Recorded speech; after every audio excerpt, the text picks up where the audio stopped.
Hello అండి, నమస్తే. ఇప్పుడు మాట్లాడబోయే టాపిక్ వచ్చేసి మహారాష్ట్ర అసెంబ్లీ ఎన్నికలకు ఈరోజు ఈసీను షెడ్యూల్ అనౌన్స్ చేసింది. సో మహారాష్ట్ర ఎన్నికలకు పోలింగ్ వచ్చేసి నవంబర్ 20th అండ్ కౌంటింగ్ వచ్చేసి నవంబర్ 23rd జరగబోతుంది. మహారాష్ట్రలో మనకు వచ్చేసి దగ్గరగా 288 అసెంబ్లీ సీట్స్ ఉన్నాయి. ఈ 288 అసెంబ్లీ సీట్స్లో గత అసెంబ్లీ ఎన్నికల్లో బీజేపీ అండ్ అన్డివైడెడ్ శివసేన కలిసి పోటీ చేసింది. తర్వాత Congress party as well as undivided NCP కలిసి పోటీ చేసే. సో ఈ క్రమంలో బీజేపీ సింగిల్ లార్జెస్ట్ పార్టీగా ఎమర్జ్ అయింది. కూటమి పరంగా చూసుకుంటే మనకు Shiv Sena as well as BJP కలిసి మ్యాజిక్ ఫిగర్ని దాటి 160+ సీట్స్ని తెచ్చుకుందనమాట. ఈ క్రమంలో ఇప్పుడు ఈసారి మహారాష్ట్ర ఎన్నికలు కొంచెం ఇంట్రెస్టింగ్గా మారబోతున్నాయి. ఎందుకంటే మహారాష్ట్రలో కూటమి పరంగా ఎన్డీఏ కూటమికి 2019లో మెజారిటీ వచ్చినప్పటికీ ముఖ్యమంత్రి సీటు విషయంలో ఉద్ధవ్ ఠాక్రే పార్టీకి, శివసేనకి, బీజేపీకి డిఫరెన్సెస్ వచ్చేసేసి ఉద్ధవ్ ఠాక్రే సంబంధించినటువంటి శివసేన పార్టీ ముఖ్యమంత్రి సీట్ని డిమాండ్ చేయడంతో దానికి బీజేపీ ఒప్పుకోపోవడం వల్ల ఫస్ట్ బీజేపీ ఒక ప్రయత్నం చేసింది. ఎన్సీపీని చీల్చి అజిత్ పవార్ని బయటికి తీసుకొచ్చి ఎన్సీపీ నుంచి Ajit Pawar as well as Devendra ఫడ్నవీస్లతో ప్రమాణ స్వీకారం చేయించారు. ఫడ్నవీస్ ముఖ్యమంత్రిగా, డిప్యూటీ చీఫ్ మినిస్టర్గా అజిత్ పవార్. కానీ అజిత్ పవార్తో ఎమ్మెల్యేలు ఎవరు రాకపోవడంతో ఎన్సీపీ నుంచి ఆ ప్రయోగం విఫల ప్రయోగం అయిపోయింది. సో ఆటోమేటిక్గానే దేవేంద్ర ఫడ్నవీస్ చీఫ్ మినిస్టర్గా రిజైన్ చేయాల్సి వచ్చింది. రిజైన్ చేశారు. తర్వాత ఎన్సీపీ, తర్వాత అన్డివైడెడ్ శివసేన అండ్ కాంగ్రెస్ కలిసి గవర్నమెంట్ ఫామ్ చేసి 1 సంవత్సరం పాటు గవర్నమెంట్ నడిపించారు. ఈ క్రమంలో శివసేన నుంచి ఏక్నాథ్ షిండే రూపంలో ఒక ఫ్రాక్షన్ శివసేన నుంచి బయటకు వచ్చి బీజేపీతో కలిసి మహావికాస్ అఘాడి, ఏదైతే Congress, Shiv Sena as well as NCP, undivided Shiv Sena, undivided NCP కలిసి గవర్నమెంట్ ఫామ్ చేశాయో అందులో నుంచి శివసేన నుంచి ఏక్నాథ్ షిండే బయటికి రావడం వల్ల బీజేపీ ఏక్నాథ్ షిండేని కలుపుకొని గవర్నమెంట్ ఫామ్ చేసి ఏక్నాథ్ షిండేని ముఖ్యమంత్రిని చేసింది. అదేదో ఏక్నాథ్ షిండేకి ఇచ్చిన ముఖ్యమంత్రి పదవి ముందుగానే శివసేన పార్టీకి సంబంధించినటువంటి ఉద్ధవ్ ఠాక్రే కొడుకు ఇచ్చేసి ఉంటే ఆ రోజే అయిపోయేది. కానీ బీజేపీ ఫస్ట్ శివసేనకి ఇచ్చేదానికి ఒప్పుకోలేదు. తర్వాత ఏక్నాథ్ షిండే రూపంలో ఆ శివసేనను చీల్చుకొని బయటకు వచ్చిన వ్యక్తికి ముఖ్యమంత్రినిచ్చి బీజేపీకి సంబంధించిన దేవేంద్ర ఫడ్నవీస్ని ముఖ్యమంత్రిగా చేసి ముందుకెళ్లారు. తర్వాత కొద్ది కాలం గడిచిన తర్వాత ఎన్సీపీని కూడా చీల్చి ఎన్సీపీ నుంచి శరద్ పవార్ని బయటికి తీసుకొచ్చి శరద్ పవార్ని కూడా క్యాబినెట్లో భాగం చేసుకున్నారు. అజిత్ పవార్ని తీసుకొచ్చి అజిత్ పవార్ని కూడా గవర్నమెంట్లో భాగం చేసుకున్నారు. అజిత్ పవార్కి సంబంధించినటువంటి కొంతమందికి మళ్ళీ క్యాబినెట్లో తీసుకున్నారు. సో ఇప్పుడు మహాయూతి గవర్నమెంట్ అక్కడ అధికారంలో ఉంది. అందులో Eknath Shinde faction of Shiv Sena, NCP Ajit Pawar faction of NCP, తర్వాత బీజేపీ కలిసి గవర్నమెంట్లో ఉన్నాయి.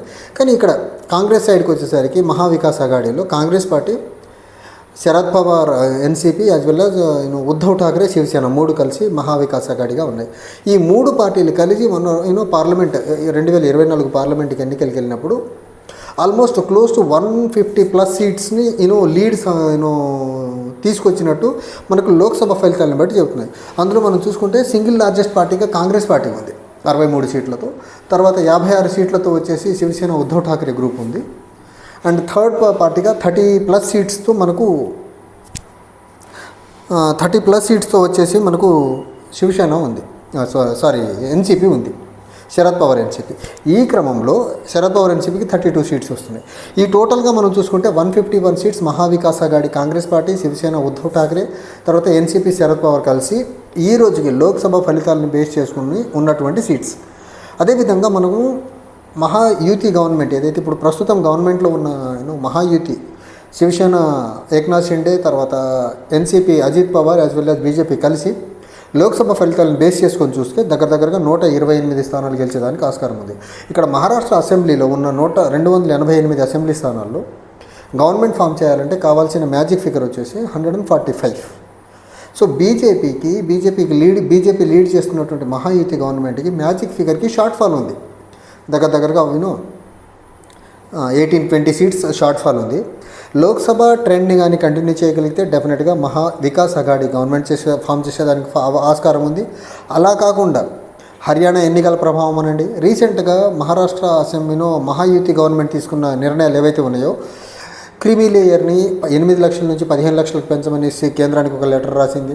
తర్వాత మనకు మహారాష్ట్రలో ఉన్న స్టేట్ ఎస్సీ కార్పొరేషన్కి కాన్స్టిట్యూషనల్ స్టేటస్ ఇవ్వాలని మహారాష్ట్ర అసెంబ్లీ క్యాబినెట్ ఒక నిర్ణయం తీసుకుంది. అదేవిధంగా మహారాష్ట్ర క్యాబినెట్కు గవర్నమెంట్ ఉద్యోగస్తులకి టీఏలు డిఏలు పెంచుతున్నట్టు కూడా ఒక డెసిషన్ తీసుకుంది. ఇవి కానీ ఫలిస్తే యూతి గవర్నమెంట్ మళ్ళీ అధికారంలోకి వచ్చేదానికి ఆస్కారం ఉంది. కానీ మహారాష్ట్ర ఓటర్లో చాలా ప్రధానంగా ఉన్నటువంటి గత 10 సంవత్సరాలుగా బీజేపీ, పర్టికులర్లీ లాస్ట్ 5 ఇయర్స్గా బీజేపీ అక్కడ ఆడుతున్న ఆటలు ఏవైతే ఉన్నాయో, శివసేనని చీల్చడం కానివ్వండి, ఎన్సీపీని చీల్చడం కానివ్వండి, లేకపోతే అర్ధరాత్రి పూటలో ముఖ్యమంత్రిగా ప్రమాణ స్వీకారం చేయించడం అవనండి దేవేంద్ర ఫడ్నవీస్ని, ఇవన్నీ మహారాష్ట్ర ఓటర్ మైండ్లో చాలా స్థిరంగా చాలా బలంగా మెదుగుతూ ఉన్నాయి. ఓటరు ఏ రకంగా ఆలోచించిన లోక్సభ ఎన్నికల లైన్స్ మీద ఆలోచిస్తే డెఫినెట్గా కాంగ్రెస్కి సంబంధించినటువంటి మహావికాస్ అఘాడీ వచ్చేదానికి ఆస్కారం ఉంది. రీసెంట్గా గవర్నమెంట్ తీసుకున్న నిర్ణయాలు ఏవైతే ఉన్నాయో వాటిని బేస్ చేసుకొని ఓటర్ కొంచెం టిల్ట్ అయితే అగైన్ రేస్లోకి మళ్ళీ మహాయుతి ఎలియన్స్ వచ్చేదానికి ఆస్కారం ఉంది. కానీ హర్యానా ఎన్నికల ప్రభావం చూసాం మనం. అందరూ కాంగ్రెస్ మీడియా నుంచి పొలిటికల్ పండిట్స్ వరకు అందరూ కాంగ్రెస్ అనుకున్నారు. కానీ ఈవీఎం కౌంటింగ్ల దగ్గరికి వెళ్ళేసరికి it was all the way for BJP అయిపోయింది. సో రిజల్ట్ వచ్చే వరకు మనం ఏం చెప్పలేము. కానీ ఇప్పుడు చెప్తున్న అనాలిసిస్ ఏదైతే ఉందో లాస్ట్ పార్లమెంట్ ఎన్నికల్లో వచ్చిన మెజారిటీని బేస్ చేసుకొని చెప్తున్న అనాలిసిస్ మాత్రమే ఇది. కానీ మహారాష్ట్రలో జరగబోయే ఈ మహాసంగ్రామంలో ఎవరు గెలుస్తారనేది డెఫినెట్గా పోల్ షెడ్యూల్ అనౌన్స్ అయిపోయింది. ఇక నుంచి ఎవరు చాలా షిఫ్ట్గా డెసిషన్స్ తీసుకొని ఓటర్కి చాలా కనెక్టెడ్గా ఉంటారో వాళ్ళు మాత్రమే గెలిచేదానికి ఆస్కారం ఉంది. అది మహావికాస్ అఘాడీనా లేకపోతే మహాయుతినా అనేది ఖచ్చితంగా నవంబర్ 23వ తారీఖున పోలింగ్ కౌంటింగ్ రోజు మాత్రమే తెలుస్తుంది. ఈసారి ఎగ్జిట్ పోల్స్ని కూడా నమ్మేదానికి ఆస్కారం లేదు. ఎగ్జిట్ పోల్స్ మనం హర్యానా ఎన్నికల్లో చూసాము. What kind of exit polls accuracy అనేది. ఏ ఎగ్జిట్ పోల్ కూడా మహారాష్ట్ర హర్యానాలో బీజేపీ గెలుస్తుందని చెప్పలే. కానీ ఎన్నికల రిజల్ట్ వచ్చే నాటికి చూస్తే all the way it was BJP. A political Pandit కూడా చెప్పలే బీజేపీ ఒక ల్యాండ్ స్లైడ్ మెజారిటీతో సింగిల్ హ్యాండెడ్గా గెలుస్తుందనేసి. కానీ మహారాష్ట్రలో ఎగ్జిట్ పోల్స్ అన్నీ హర్యానాలో ఎగ్జిట్ పోల్స్ అన్నీ రాంగ్ అయిపోయినాయి. ప్రీ పోల్ అనాలిసిస్లు మొత్తం రాంగ్ అయిపోయినాయి. అందరూ కాంగ్రెస్ వస్తుందనుకున్నారు. కానీ తీరా ఎన్నికల ఫలితాల నాటికి చూసేసరికి అక్కడ బీజేపీ సింగిల్ లార్జెస్ట్ పార్టీగా ఎమర్జ్ అయ్యి తనకు వేరే పార్టీల ఇండిపెండెంట్ల మద్దతు లేకుండా గవర్నమెంట్ ఫామ్ చేసే స్థాయికి వెళ్ళింది. సో ఈ రకంగా చూస్తే మహారాష్ట్ర ఎన్నికలకు వచ్చేసరికి ఎగ్జిట్ పోల్స్ అవనివ్వండి, ప్రీ పోల్ అనాలిసిస్లు కానివ్వండి, ఖచ్చితంగా చాలా ఒళ్ళు దగ్గర పెట్టుకొని అనాలిసిస్ ఇచ్చేదానికి ఆస్కారం ఉంటుంది. ఎట్ ద సేమ్ టైం పక్కా గెలుస్తుంది అని ధీమాగా ఉన్న కాంగ్రెస్ పార్టీ ఏదైతే హర్యానాలో ఓడిపోయిందో మహారాష్ట్ర అసెంబ్లీ ఎన్నికల్లో డబుల్ ప్రికాషనరీ మెజర్స్ తీసుకొని పనిచేసేదానికి ఆస్కారం ఉంటుంది. చూడాలి నవంబర్ 23న ఏ పార్టీ లేకపోతే ఏ కూటమి విజయ తీరాలకు చేరి అధికారానికి చేరువవుతుందో చూడాలి. Thank you.